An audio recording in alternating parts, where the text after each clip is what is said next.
Yo, what is up? Thanks a lot for swinging by my channel, Sequential Geek. I'll be that Sequential Geek. Just a regular old haul. Let's get on with the haul, y'all. Hell yeah. This was expensive, near mint. Number one in a 4-issue limited series. It's a regular direct edition, $1.25. It's $40. January 1986. All these are going to have covers by Mike Zeck. Interiors, Mike Zeck. Story by Steve Grant. Does anybody here speak or write Canadian? If you can't, this is $1.50. If you really want to be hardcore about collecting, like, hey, I just want to worry about being able to sell my comics later down the line, then get comics that are either Canadian or Mark Jeweler. These are 2 Canadian price variants of the Punisher. One was $86, the other was $100. Yes, I am that crazy.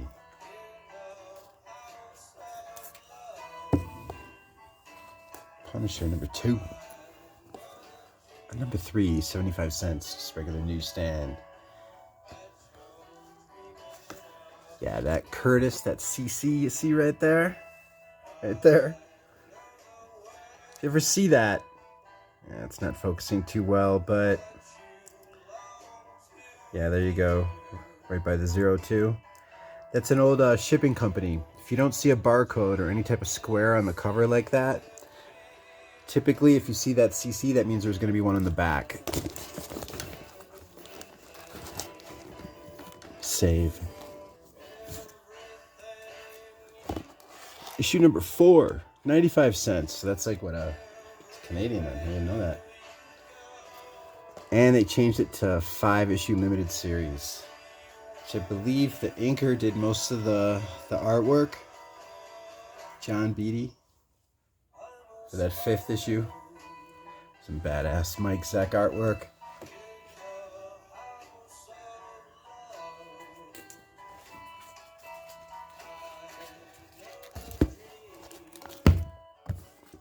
Had to do it.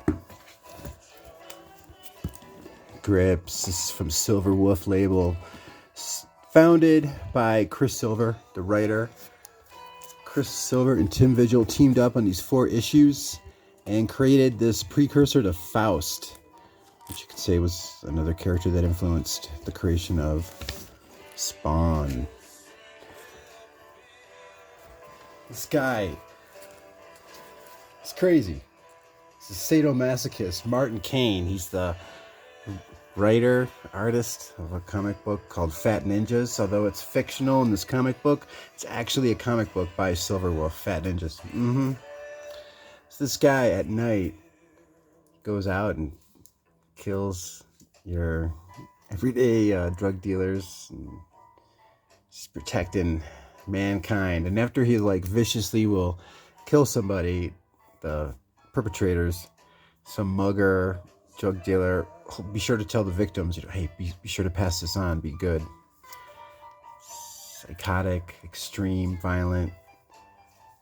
This guy's here, I think he's in a drama class, and he's doing his rendition of that scene from Blade Runner. It's a really deep moment right there.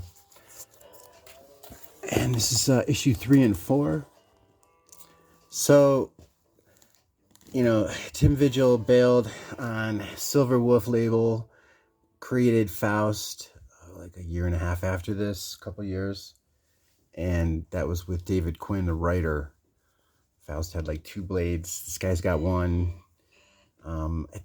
Vigil did return after Silver Wolf got bought by Mercury Comics. They had this label called Mercury Comics. It's like an anthology, and Tim Vigil did return to do some Grips stories.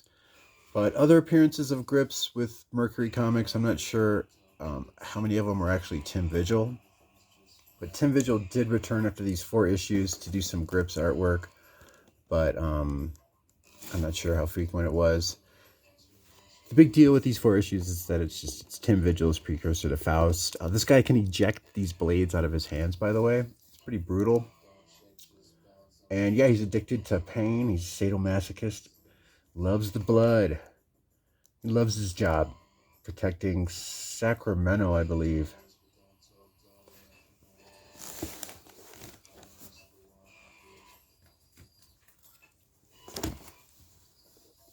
Teenage Mutant Ninja Turtles, April 1990, book 30.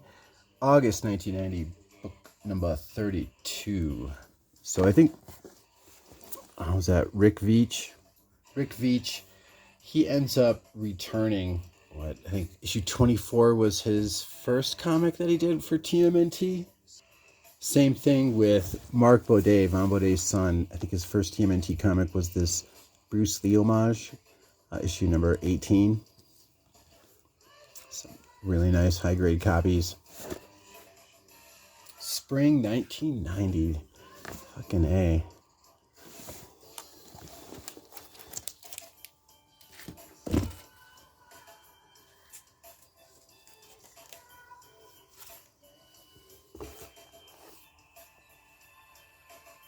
First appearance of X-51. This scientist, Dr. Stack, in the future. He's working on these robots, these drones for the military. Gets attached to one of the models, raises it like a son, considers it like a son, calls it Aaron. So Aaron Stack is X-51. He becomes Mr. Machine. This is written and drawn by Jack Kirby, all these issues, 1 through 10. This ran for 10 issues. Until September 1977. So this one right here is the first appearance of Machine Man. Originally called Mr. Machine, but because of copyright, they had to change it to Machine Man. That is July 1977, issue number 8. So then Machine Man started up again with issue number 1 in 1978, April. Jack Kirby returned doing the writing and the artwork until issue 9. So we did 1 through 9. And then Machine Man ran for 18 issues, and issues 10 through 18, they had a couple of different writers. But the artist that followed up after Jack Kirby, of all people, right, was Steve Ditko. He did Machine Man issue number 10 through 18, so that was until 1981. Pretty dope. And then Tom DeFalco, who was doing the last 4 issues of Machine Man, following up after like 5 issues of Marv Wolfman from 10 to 14 and 15 to 18. Tom DeFalco, after he finished Machine Man with Steve Ditko's artwork, Tom DeFalco then did the 4-issue limited series out of 1983. Barry Windsor Smith was doing the art. 1983, that's when DC bought Charlton Comics for $30,000. Yeah. So this is the it's full comic book story. It's the first comic book story. It's in mysterious suspense that only ran for 1 issue in 1968. Cover story written, drawn by Steve Ditko. Oh yeah, hell yeah.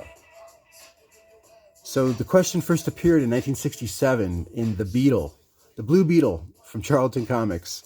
It only ran for 4 issues. Charlton Comics canceled all their superhero stories. And then the next year, what do we got? 1968, October issue, The Return of the Question. And then I think the next time you saw the Question in comics was after DC bought them, the same year that Tom DeFalco did his Barry Windsor Smith 4-issue Machine Man story. And yeah, that was the Question appearing in Crisis on Infinite Earths, issue number 6. And then the Question got his own story, his own comic book in 1987 from DC Comics. This is supposed to be a watered down, like, Comics Code version of Steve Ditko's creation, Mr. A, which both are a precursor to the Watchmen's Rorschach from Alan Moore. Don't you know? 1982. Say what? Al Milgram cover. ROM. Newsstand. February 1982. So really, okay, I got this for $1, right? Good deal. Issue 25. That's the one that you want to get if you're looking for first appearances. There's some first appearances of some like Rom characters from his planet Galador. This is like this story here reads like a synopsis of a Greek tragedy. It's pretty interesting. It says, I think this is from Comic Find, some shit. Rom leads Galactus to the Dark Nebula and invites him to feast on the Wraith's homeworld. Galactus tries every trick in his arsenal to consume the Wraith world, but is almost destroyed by the toxic planet. Furious at his failure to eat, yet amused by Rom's ingenuity in trying to defeat him, Galactus decides to allow Rom and his companions to live, yet in retaliation, Galactus relocates Galador to an unknown sector of space, leaving the Space Knights stranded with no idea how to get home. Story by Bill Mantlo, interior art by Sal Buscema, Joe Sinnott Inks. 1982, June, July, August. Like precursor to Marvel Superhero Secret Wars. This is Marvel Superhero Contest of Champions, 3 issues. This was so fucking cool when it came out. When I saw just this cover alone, this first issue, number 1, that turnout rack at my age, it was like same height as me. It's just like I knew like half these people. Such a dope story. Very much like typical superhero comic books of the time. Everyone on Earth is in suspended animation while you've got the Grandmaster doing this bet, this game with death. And if he wins, if he picks the right team of superheroes that wins, the most number of battles against death, he'll get his brother back from the dead, Collector. First appearance of Blitzkrieger, this guy from Germany. First appearance of Le Peregrine from France. First appearance of Talisman, this aboriginal superhero with his bull roar. And these 2 covers are by John Romita. Yeah, JR. Who did those inks? Bill Mantlo inks. And the story is co-plotted by Mark Grunwald, Bill Mantlo, and Stephen Grant. Bill Mantlo mainly doing the scripts. So this 3rd issue is Rich Buckler with Al Milgrom doing the inks, in case you're wondering.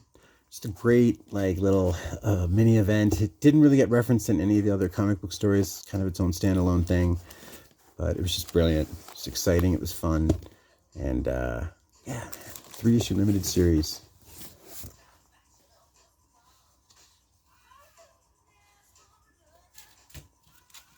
Marvel Tales 166. First appearance of Molten Man. It's at August 1984 cover date. Reprints Amazing Spider-Man number 28. It's out of September 1965, the original printing of this. Stan Lee script. Steve Ditko plot. Illustrations. Just a beautiful spine there with that black background. So these people, these comic book shops I'm going to, especially over at Vision Comics and Oddities, my peeps out there, but man, they're like, they know when I come up to the register now, because they price everything at the register now. It's like most of these shops do. And they're like, they see me and stuff that I would normally get for like $2, $3, $4. They're being a little bit more scrutinous. They're doing a lot more research. And they're now, still though, I'm like, what the fuck, $8 for this though? I mean, I know it's in great condition, but I don't know, y'all tell me. This was a good deal though. I think I only paid like a couple bucks for this one. This wasn't at Vision though. This is Marvel Tales 193, the 25th anniversary. This came out in 1986, where all the covers that month had this border. It's done by John Romita and Ross Andrew finishes. This is Steve Ditko returning just to do a Spider-Man portrait. And this is 193, so this was already into the John Romita and Stan Lee stories. The Death of Gwen Stacy, I think, was the issue previous to this for the Spider-Man reprintings. But they still got Steve Ditko doing this portrait for this issue 193. It's a cover that if I find without any serious spine damage, sharp corners, pages are relatively white, then I will. I'll probably pull the trigger on it. Trying to keep my shopping to no more than $30, but then these comics, this is stuff that I've been buying past like 3-4 months, and some of it's spendy, some of it's not. Most of it's spendy. So like, look at this, $8 for these though. I mean, yo, stuff that is typically $1 to $5 is now becoming your $8 to $10 comics. This is that pattern that I'm talking about. When you see stuff like this reach like $15-16, then you got to ask yourself, all right, is it time to pull the trigger, or is it that just a spike? That's when your experience from just keeping track of prices and people's hauls and how much stuff goes for beyond your cover price top 10 list. That's just like Wizard Magazine cover price top 10 list. But just through your own experience, you'll realize if that's just a spike that'll go down, or, you know, when this reaches $16, am I going to be like, well, hell yeah, at least I got it for $8, and then previous copies for $1 to $5, because it's going to go up to $20, $25 and stay there. This is a classic story. In 1982, you know, that's when, in my opinion, you know, when you start getting to like 1983, it doesn't really matter as long as it's VF, whether it's newsstand or direct. 84 and later, get it in newsstand, in my opinion. People were starting to bag and board their stuff by like 1982. But still, this isn't a direct edition, but it's a nice copy of newsstand. I still think that newsstand, they're beaten up. They're not read and maintained by collectors. People are in a rush and they just jam them into that rack or in between some magazines or whatever. So I really do think there's less care for newsstand, even if they had a higher print run than direct before 1983. In my opinion, just get that condition, work that condition, which I'm psyched. Maybe that's why they charged me $8. Dark Horse Presents issue number 13 from December 1987. I just got that for that Michael Ebert cover. Ebert, his Babes in Arms cover. This one, I know that originally Alien Worlds was done by Pacific Comics. This is Eclipse Books. I thought this was a pretty hot cover. This Blonde's a Survivor. Alien Worlds one shot. That is from 1988. William Stout cover. G.I. Joe Transformers issue number 1. Just a great newsstand copy. No scuffing. Sharp corners. A little bit of a spine roll, but that's it. It's fantastic condition. I normally don't look for this type of stuff, these franchise comics, but I think it's the first G.I. Joe Transformers team-up comic. Number 1 in a 4-issue limited series, January 1987. That's a Herb Trimpe cover and interiors with Vince Colletta inks. What else was going on around that time? Uncanny X-Men 212. It's fucking awesome storyline. Mutant Massacre tie-in. That whole Mutant Massacre was affecting other titles. The previous month, the story was in New Mutants 46 and Power Pack 27, and then it leads right here into Uncanny X-Men 212. Chris Claremont doing his epic run of comic books. The interiors are by Rick Leonardi, but this cover is Barry Windsor Smith. Issue 213, the next one, is Alan Davis doing the covers and the interiors. And it's round 1, you got round 2 in the next issue, 213, but it's basically Wolverine trying to get the healer from the sewers where the Morlocks live. They need him. They've got like a recovery center, whatever you want to call it, encampment set up in the danger room because part of the wall has been exposed under the earth and like a sub-basement where it's located. A hole got blasted in the wall, I believe, if I recall correctly, in their basement.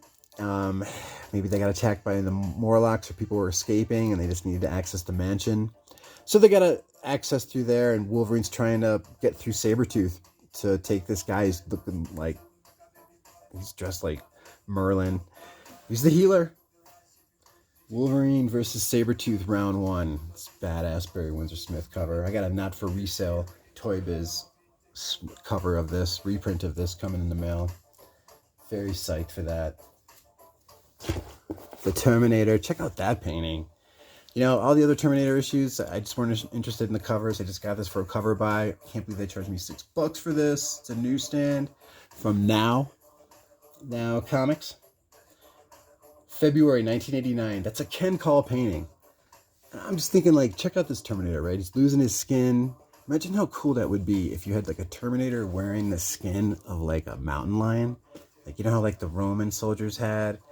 You know, they would wear, like, the head on their, you know, their helmet and then have it drape over themselves or some. Just, if you had to somehow do that, maybe if it was, like, a Predator versus Terminator and he had to hide his fucking metal or some shit from being detected by the Predator.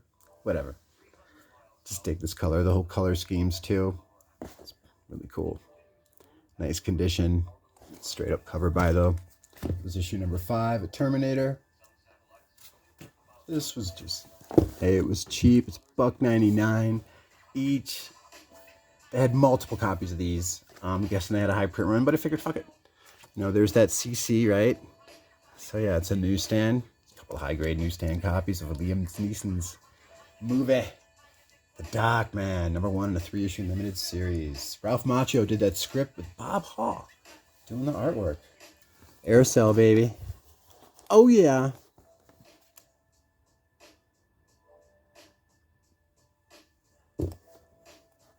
What's up, girls? That guy bugging you?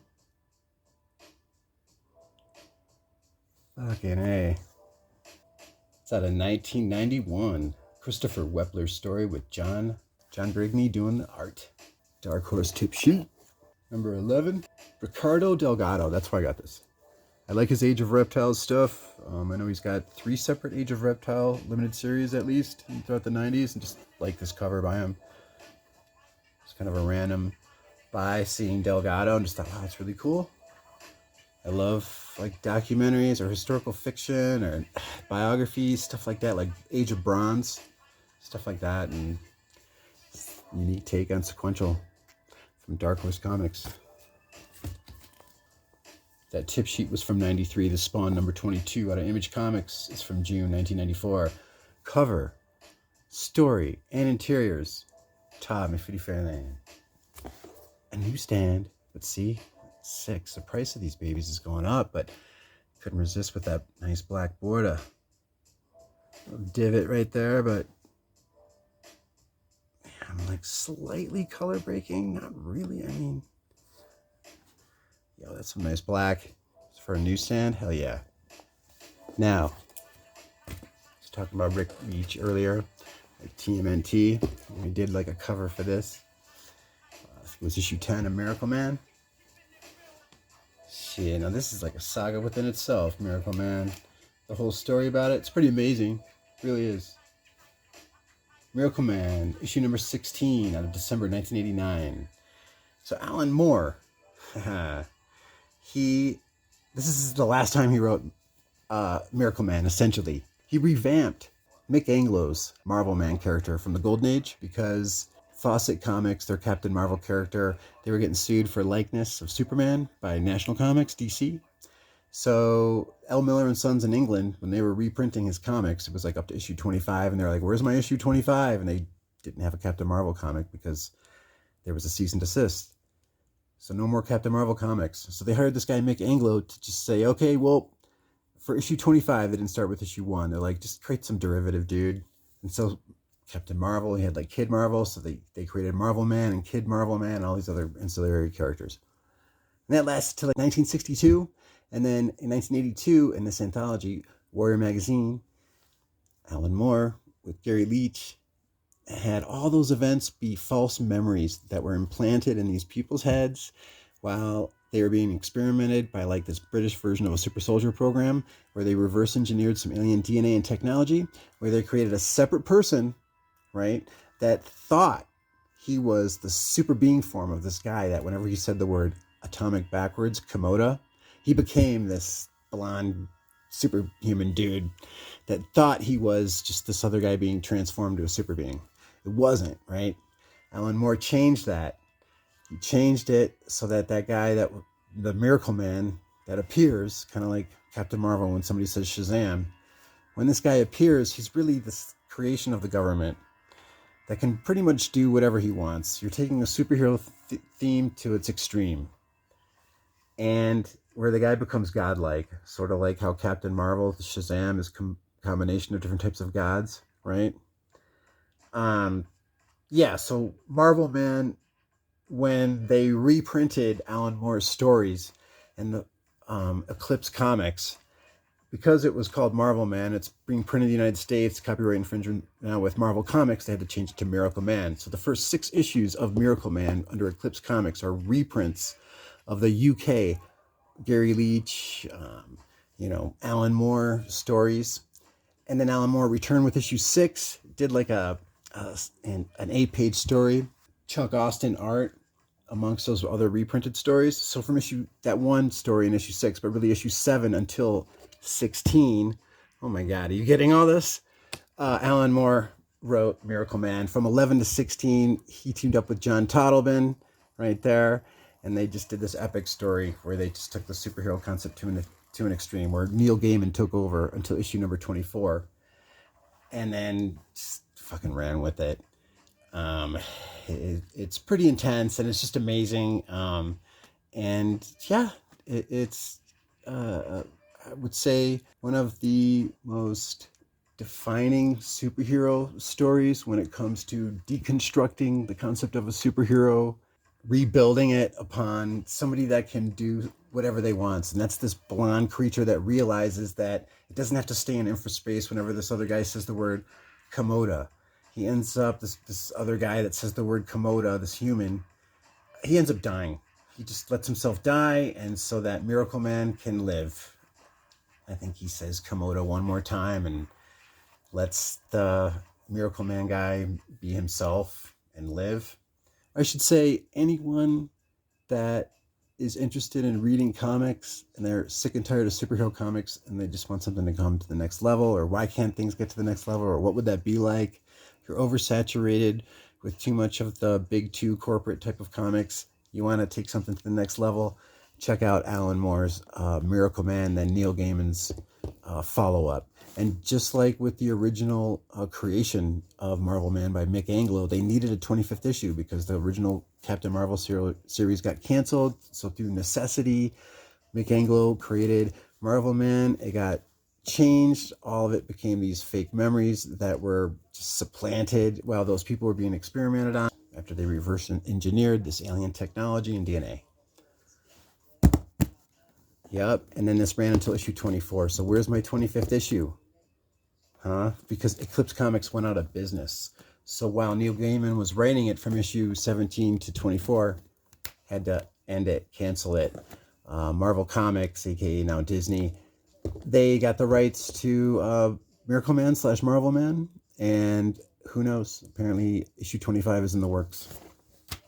And essentially, just wanted to note, big deal with this is the creator of the modern day Marvel Man / Miracle Man, Alan Moore. This is the last issue that he did of his creation. A Miracle Man. Issue 16.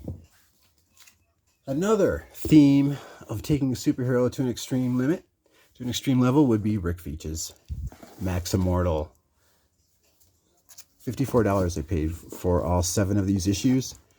Issue 7, you got this dude that falls from space, and the only thing that can subdue him is the little egg shell capsule that he came in. And then also this guy, I think his first appearance is in this issue. Is like just like in the comics, magic can affect this takeoff of Superman, and the shit can subdue this thing, and it's just a lot of metaphors for how these superheroes that are derivatives of Superman are essentially just these people building upon their own shit, because it's through the mechanisms of corporate USA, mass production, quantity over quality, just excessive constraining the character to fit a brand identity, and the creators behind these brilliant ideas of a hero be depicted in sequential form being taken advantage of by publishers.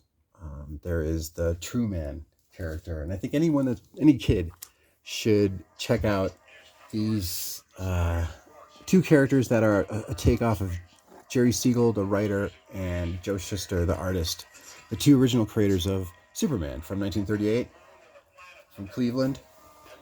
I mean, just like people around the age of like 13 to 15 should read these 7 issues. Just be asked things like, what do you think of TM? Got this image of something that was based off of circus acts, strongmen, from the early 20th century, 1910s, 1920s.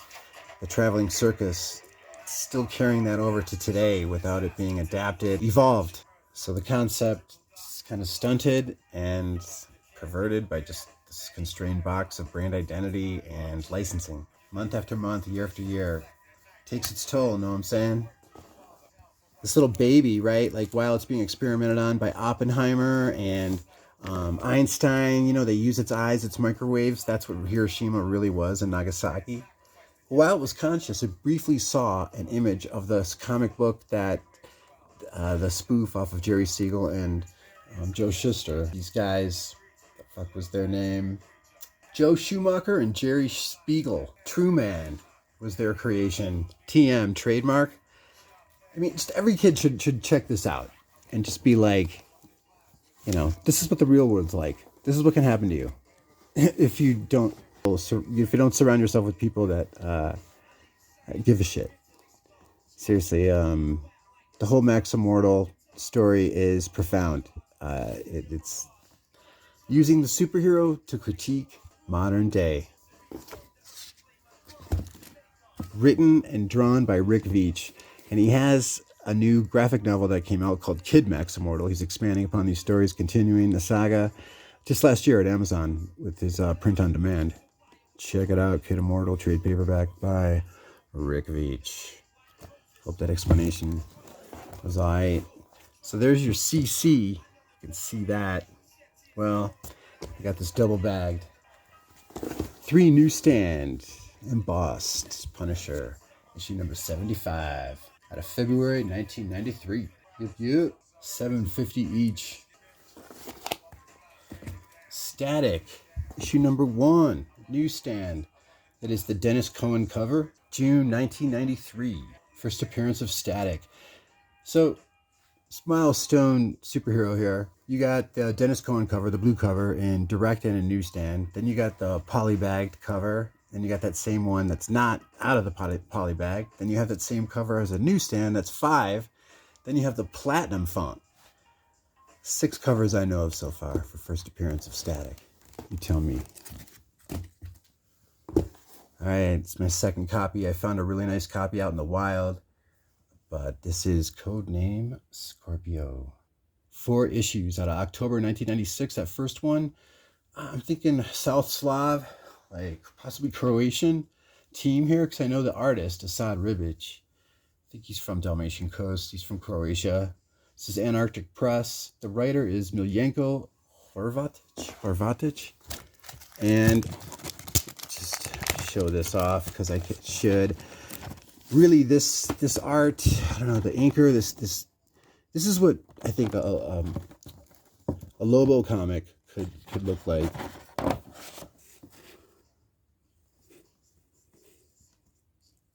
Yeah. It's kind of got like that heavy metal Blade Runner vibe to it. It's pretty dope. Yeah. Asad Ribic. Yeah, his game just seems like it was a lot better than here than some stuff I've been seeing. Of course, this isn't like the Asad Ribic painter. This is a different medium he's using. Still, it's pretty awesome. All right, one more page.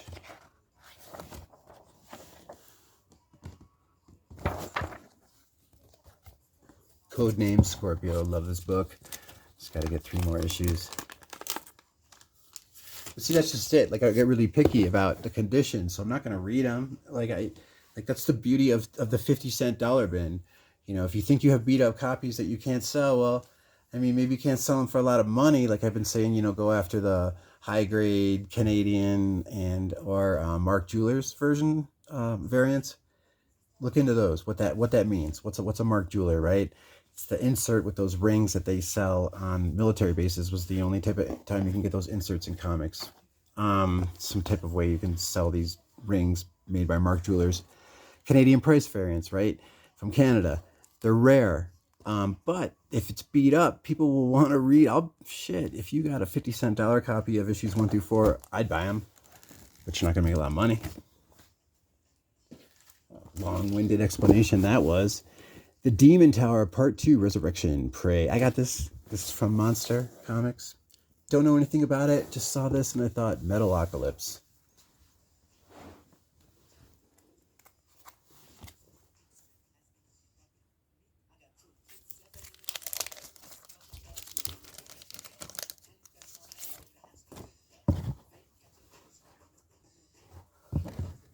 Yeah, I was just like, whoa, this looks dope. I believe it's 1991, yeah.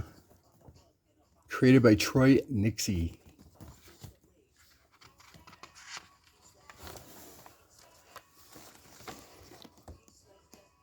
Wow.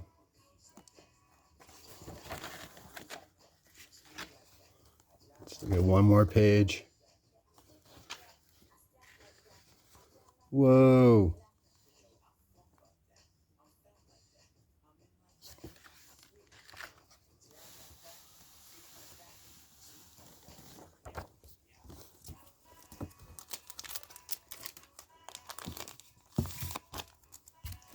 So, April 1991, Dark Horse 5th Anniversary Special. It's the first appearance of Sin City. That one shot also is the epilogue of Alien vs. Predator. But then it continued in issue 51 until issue 62 of Dark Horse Presents. This finale of the story arc in Dark Horse Presents is 48 pages. Had to get it. No white scuffs. Sharp corners. But see, it's $10. A book that used to be $1 to $5 is reaching that $10 mark, and sure, it might be spiking, a lot of people say, but like I said, through experience, once something gets up to like around $15, then you'll know, hey, is that just a spike, or I should buy it when it was 10 or 15 at that time before it reaches 20. This was $1. Early appearance of Frank Miller's X. That's why it's the only reason I got this particular one.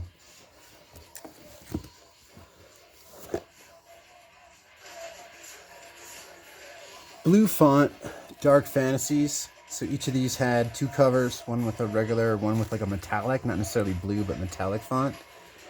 And I got turned on to Dark Fantasies because I was hunting down James O'Barr covers and issues, and he did a cover for Dark Fantasies, and then just started finding some really just amazing covers coming out of this. These are just cover buys alone for me. I haven't read any of these yet because I haven't been able to find any that are in shitty condition, and knowing me with my hands, I'm gonna bust a corner on this shit. Dark Fantasies is the publisher. This is volume 8 out of 1997, and I just wanted to point out too, look at the lighting and the contours of this woman's beautiful body. Now, nice work. Really creates some depth there by Mr. Pollard. She is not alone, by the way, as you can see. Yeah. Very cool.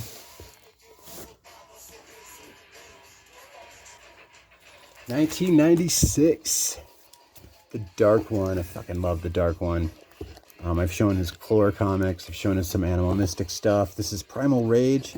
So I'm saying, like, they're pricing shit at the register. I love them at Vision Comics and Oddies, but now it's like when I show up with my obscure choices, they're like, oh, okay, they scrutinize my shit more. You know, then they'll realize, oh yeah, well, they already know about the Dark One. This is his label, Sirius. And that's what he calls himself. He's a writer and an artist. And his shit's dope. Anthropomorphic, kind of like a mix between stuff that looks like it might be from Road Warrior at first, but then maybe kind of like Blade Runner. It's this mix, his own world. And it's just really interesting. Let me show you some of the artwork. Animal Mystic Water Wars number 2. $2.95 cover price, December 1996. This is of 6 issues. Yeah, story and art, Dark One. That looks kind of basic right there, but check out as I go further. I mean, There's action. A lot of people don't show entire combat sequences anymore these days. Not a lot of backgrounds in this, I gotta say, but then boom, there you go.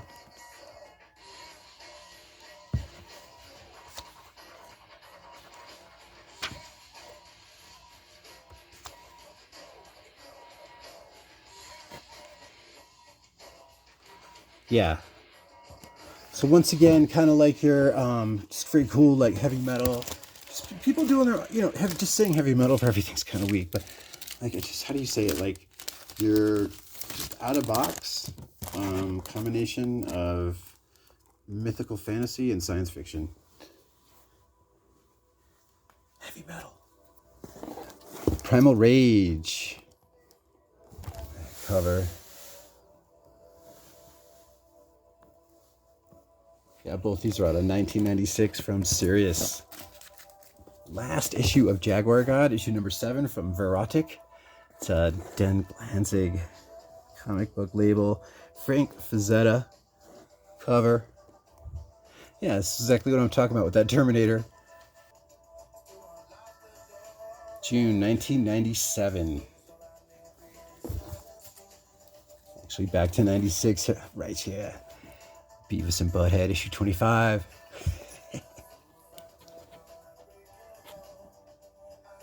Sam Johnson, Chris Marshall stories. Rich Parker doing the art though. Rich Parker right here. C15. No spine ticks though. Sharp corners. Yeah, they're starting to catch on over at Vision Comics and Oddities. Damn. Seriously though, pricing shit at the register and being so scrutinizing so much, it's feeling excessive for me. No, I do love them over there. Inhumans, number 2. Also though, my spending is a little bit too excessive, I gotta say, so it's on me. Inhumans number 2, I got number 1. I also got the trade of this, the first edition trade. It's really nice, crisp condition. I got number 2, even though it is a direct. It's out of 1998, December. It's the beginning of that new Marvel era goodness. Marvel Knights, when Joe Quesada was transitioning over to become EIC of Marvel. Their stock was like $1.90, $1.80 at this time. They declared bankruptcy around 95, 96. So they're climbing out of bankruptcy. Probably are aware that there's going to be some type of deals. They're selling the licenses for their movies at this point. And yeah, I think Quesada's basically, this is like an interview. His contract he got for the Marvel Knights imprint. It's just really cool. This B cover, they had different artists do B covers. This one's by Jeff Darrow.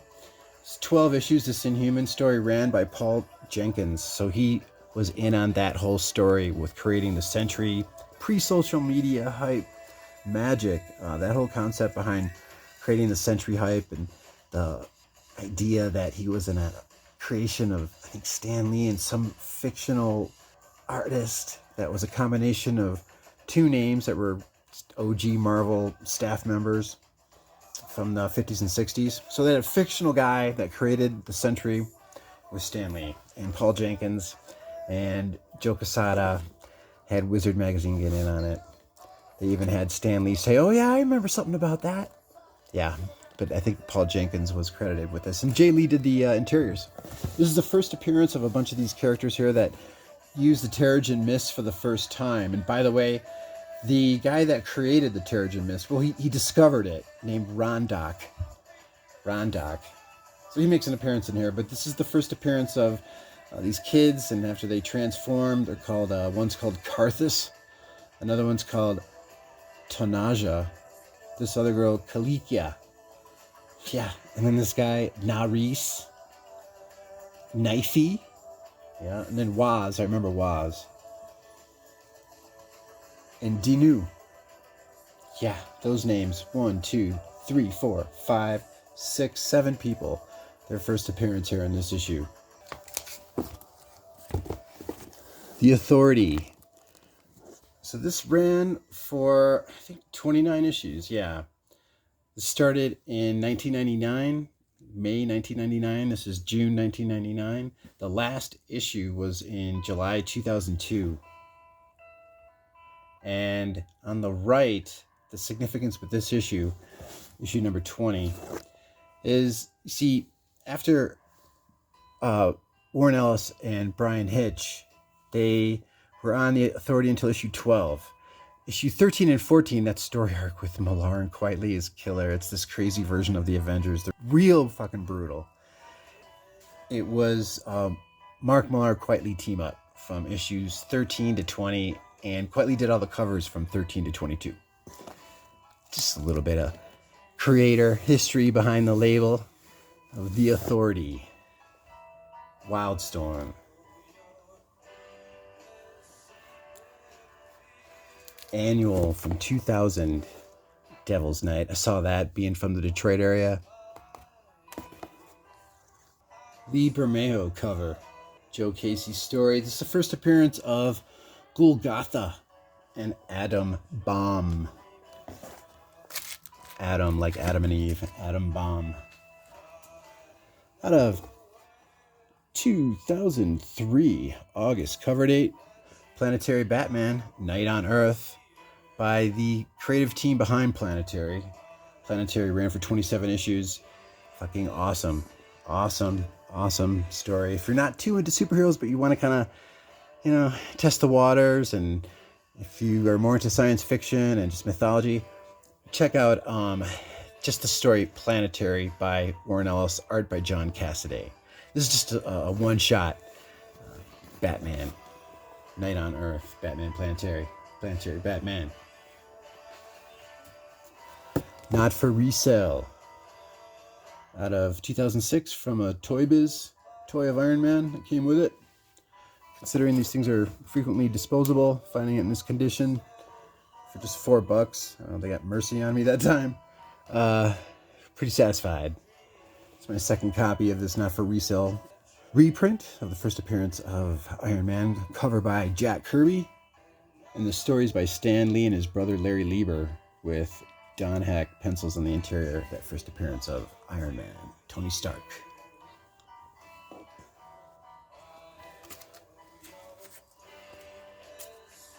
Completed the Iron Fist run, at least. I wanted to get a newsstand the first few issues, so I got them up until issue 6. I was missing issue number 3 with this run that I got of 3 through 6. I ended up with doubles of 4. This is Orson Randall right there. His first appearance was issue number 1. Shown that in the previous haul and newsstand. But his origin is in issue number 4. He's from World War I. Ends up becoming a heroin addict. Post-traumatic stress from World War I. First appearance of the Crane Mother, as well as his origin, is in issue number 4. And the Crane Mother gets pissed because this version of Iron Fist, Orson Randall, he won't participate in this competition, this combat competition. It's a grouping of all the legendary cities of heaven. So she unsuccessfully sends some immortal weapons after this guy. They did not return to tell the story. Issue number 5 and issue number 6 newsstand. This is out of 2007. So I think it was like 5% newsstand in 2000, 2.5 by 2005. Is that right?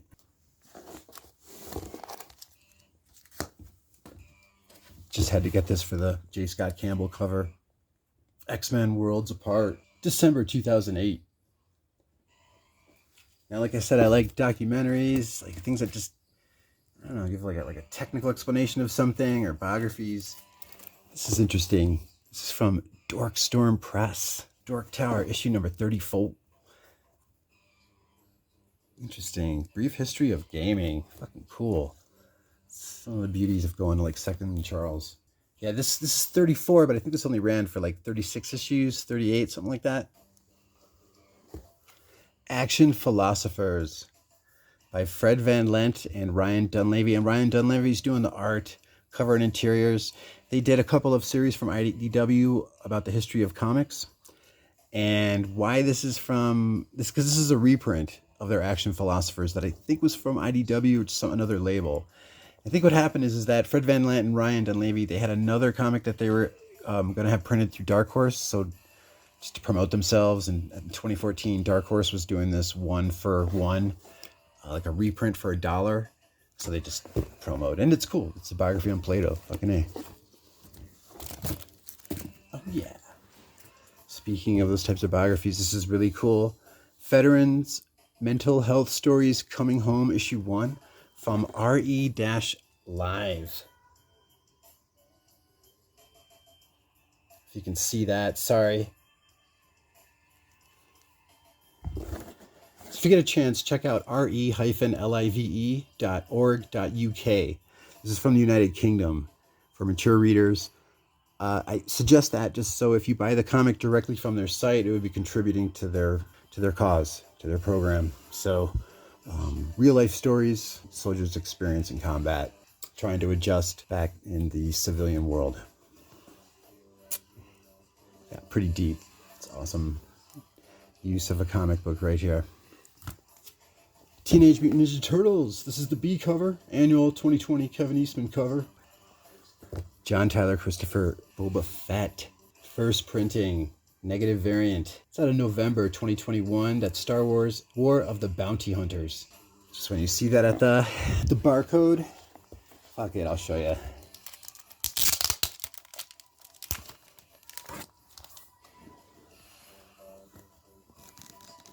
Can you see? Right there, 004, issue 4. First printing. Ah, yeah.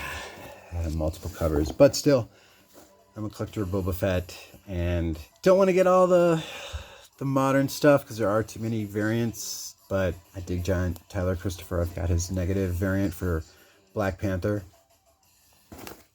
This is a $50 comic. Yep.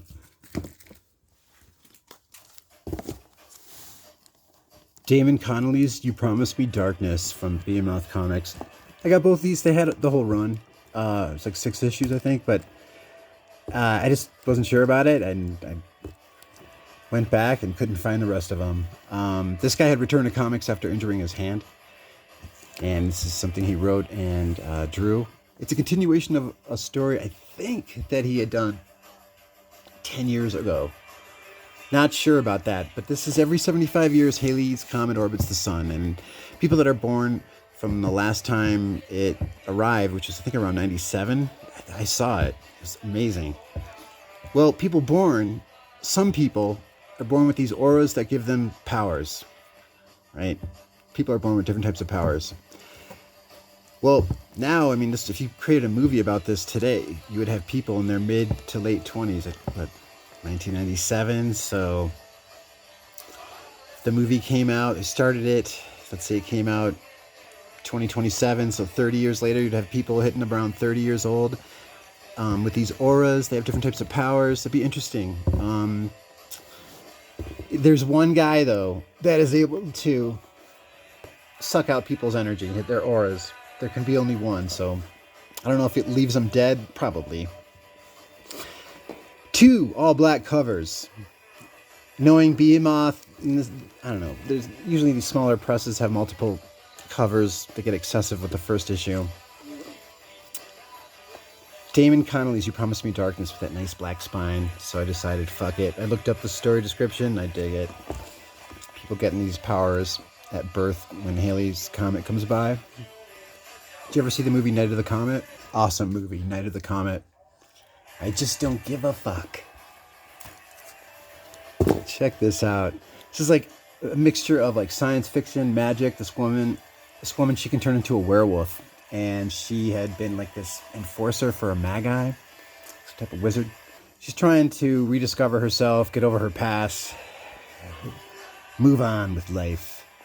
And this is issue number 1 from Vault. Dope ass cover. That's why I bought this. Looked up the story and decided, why not? Cover is by Maria the Wolf, issue number 1. Cover 1. Cover 6.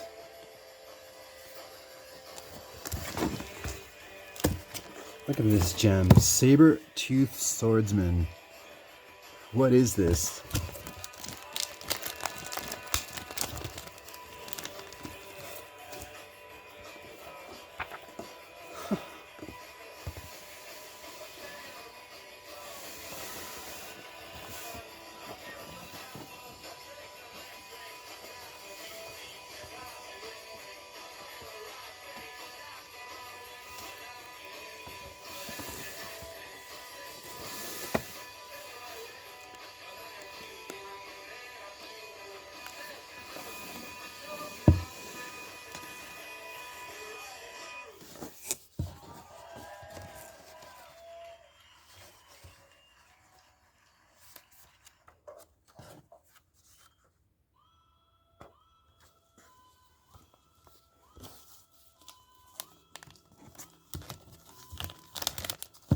Very cool.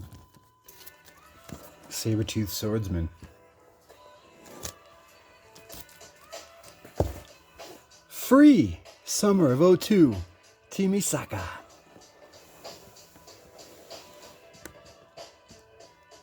Nam, the Buddha of wondrous charity. Your mercy prevails the world. Huh? Alright. I like.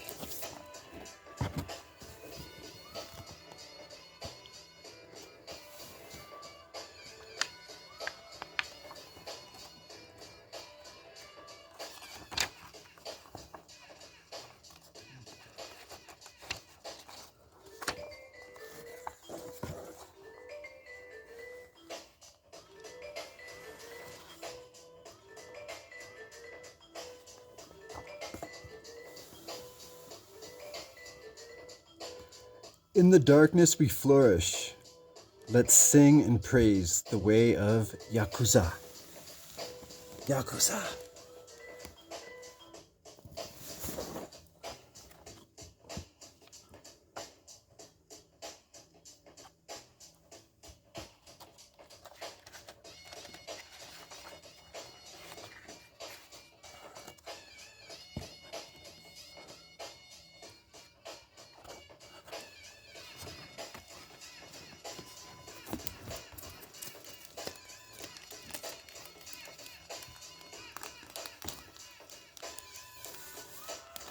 Yeah, know what I'm saying? Fuck the big two. September 2007, written and drawn by Jamie McKelvey. Suburban Glamour. 4-issue limited series. Just thought this was some cool 80s hipster pop. Young Animals imprint. That's right. Gerard Way's title there. Young Animals, right? Fucking cool. Little imprint. Doom Patrol, issue number 8, the B cover. So James O'Barr he's been doing like a cover a year. Philadelphia, he did a cover for recently. Such a cool cover. Love that. October 2017, that Doom Patrol number 8. Dead Time. I think this is an adaptation of a script that James O'Barr submitted, following up from this Crow movie. John Wagner adapted it, and Alexander Maleev. I didn't read comics in the 90s, so Alexander Maleev was one of the artists that brought me back around early 2000s, that New Marvel era with Daredevil. Dead Time, 4-issue limited series. James O'Barr covers. Kitchen Sink. It's out of January 1996. Freak Some More. It's out of 1992. Dark Horse Comics. This ran for 3 issues. I think Mike Mignola did the cover for issue 1, and then issue 3 was done by Chris Ware from the comic book Black Hole. That was his creation. This is a James O'Barr cover, and this Freak Some More, I believe this is a comic book adaptation of this one horror novels. As a James O'Barr collector, Freak Some More issue number 2. This is my second copy, at least. Another James O'Barr comic. I showed the last issue of the Sin City run through this anthology Dark Horse Presents was issue 62. Well, issue 61, sure, it's got your Sin City story, but it's a 4-page James O'Barr story in here. It's the one-off. It's out of April 1992. Some James O'Barr options for y'all, you know what I'm saying? Hell yeah. Now, this one, though, is expensive. So January 1989 was Caliber Presents number 1. That was that first Crow story that was printed. This is cover date November 1988. So it's the first full image of the Crow before his stories were printed in Caliber Presents and then continued. He had the Crow 4-issue limited series from Caliber Presents, and then the 5th issue was in Tundra's compilation of the Crow. All right. Now, Arrow Comics was originally printing Dead World, and then Caliber Comics, started by my man Gary Reed out of the Detroit area, just like with Vision Comics, the local shop here, Chris Lanham. It's his shop, and yeah, he's just having these guys contribute. AC Canales did this cover. This is all the same issue. AC Canales has like a 6-page story of Giselle, and then he's got some other artists. One of them did Giselle and her peeps here, and this other one did this cover, but they all get like 4-page stories. It's just like an anthology, right? This is AC Canales, the guy that organized all this. Him and Chris. This is his story. This is his creation, Giselle.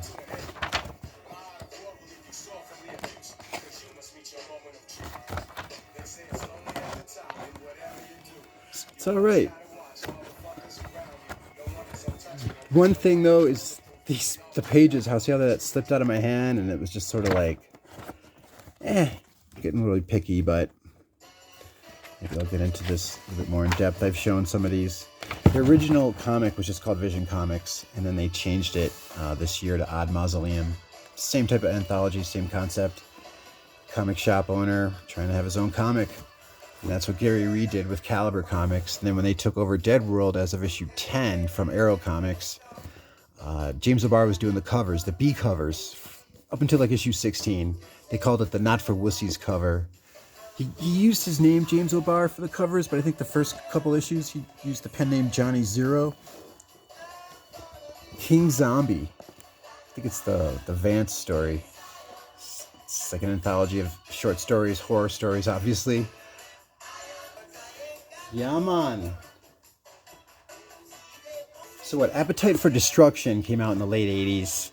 Shit, like what, 87? I don't recall, but I mean, check out this Dead World cover from November 1988. Duh. First appearance of the Crow, an advertisement. Some likeness going on there, you think? Todd Loren. He's from the Detroit area, but ended up living out in San Diego area. Published these unauthorized biographies from Revolutionary Comics. Revolutionary Comics right there. That will focus. Give me mercy. Focus. This is issue number 1 of Rock and Roll Comics, unauthorized biographies. Scott Jackson does most of the covers of these. Really awesome biographies. It's issue number 3, Pink Floyd Experience. I just got really picky. I got so many comics. I get picky about the condition. Just trying to limit what I'm buying. And Pink Floyd Experience, issue number 3.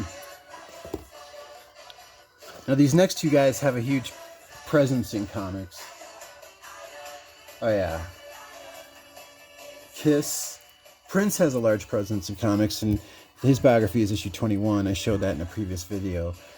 And this is issue number 18. Alice Cooper, first appearance in comics was Marvel Premiere issue 50, and then Rock and Roll Comics number 9, and Kiss's first appearance was in Howard the Duck, I believe 12 and 13, from Marvel Comics. But they both have done other comics from other publishers. Lots of experience seeing these guys from indie labels.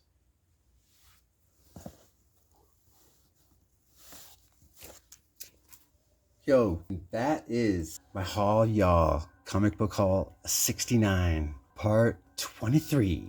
Oh yeah, rocking them out lately. For all you still sticking around, thank you for your time. Thank you for your feedback. I love Axiom Funk. Bernie Worrell. Y'all know Bernie Worrell, right?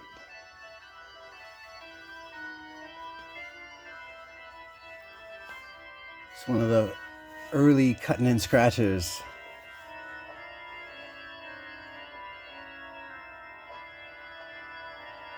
Yeah, Bernie Worrell. Worrell, I believe. Check it out.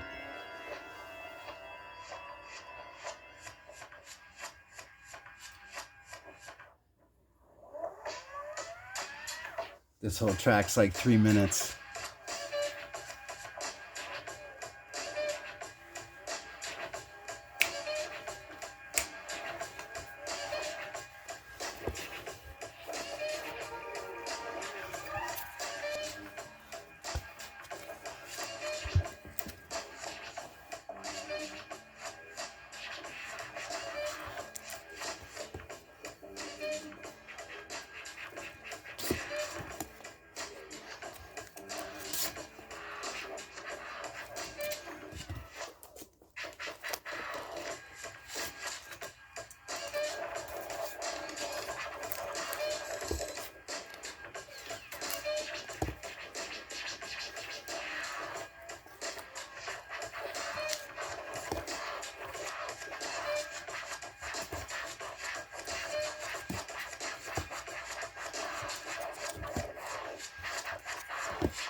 All right, then. Peace. Thanks for watching.